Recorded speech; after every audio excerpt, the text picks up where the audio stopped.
hande en daare gara nder deftere Vurtaaki ɗum gaɗoto ɗum ananɗo gara nder deftere nde. Goɗɗo ardiɗo bi'eteɗo Musa burtinɗo ɓiɓɓe Israila gara nder massugaku e leydi Masar.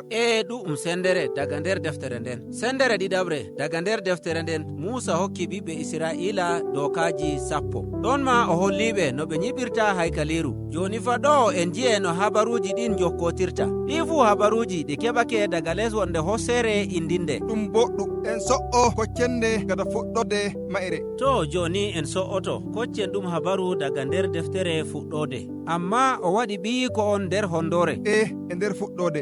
Allah waɗani Ibrahim alkawal e iyalu mako. O wartireɓe leñol mangol nder duniyaaru o barkiɗineyɓe. En ji'i no deftere fuɗɗode timminiri, no iyalu Ibrahim nattiri leydi Masar. En ji'i deftere Vurtaaki no fuɗɗiri duuɓi 400 ƴaɓɓiɗi. En ji'i iyalu ɗum mawni, ɗum warti leñol mangol noddirtengol Israila. Amma e woodi saɗɗum. Amma leñol Israila ɓe garti maccuɓe goɗɗo laamiɗo leydi Masar bi'eteɗo Fir'auna. O laamiɗo o kalluɗo.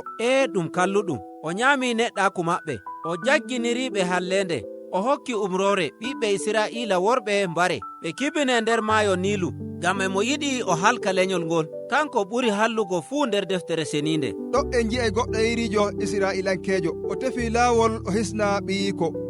o yoofi ɓiyiko nder ndiyam maayo Nilu. ɓi Fir'auna debbo, o heɓi ɓingel ngel, o hoccingel ngel warti ngel ma'ako. Ngel ɓingel ngel mawni, kangel wi'ete Musa, kisnuɗo leñol Israilanko en daga maccugaku. Ngam non Musa mawni, sai wonde nyalde o hawri e Allah ɗon nder ladde. O yi'i gokki lekki e ki huɓɓi yiite, amma yiite ngen nyamataki. Allah meti daga nder leggel ngel, o lili Musa ngam hisnoya ɓiɓɓe Israila. Ngam non Musa hito Fir'auna e habaru ɗum, wi'iki Allah yiɗi ɗum yofa yimɓe ma'ako. Nden Fir'auna jalimo, moy woni Allah o'o Yawoy? E goonga Fir'auna nani mettuɗum ƴamol Musa, ngam non o hocci o ɓeydana ɓiɓɓe Israila kuugal. Musa yebri, o so'i to Allah o wi'i dara fa nana, ngal kuugal ngal waɗatako. Ɗon ma Allah ɓeydi alkawal hisnuki yimɓe maako. E goonga ɗo'o nder deftere seninde ɗum fuɗɗi nanki inde wolde rimɗinki. Manamaju woni sottaaki maccuɓe, nden ɗum yofaɓe.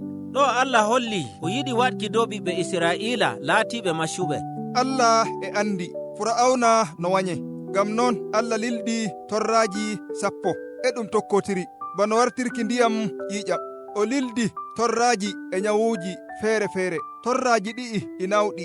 ɗi nawɗi. Amma e haani pamten habaru ɗum e ɗum holla kiita Allah e dow kalluɓe e nder deftere seninde.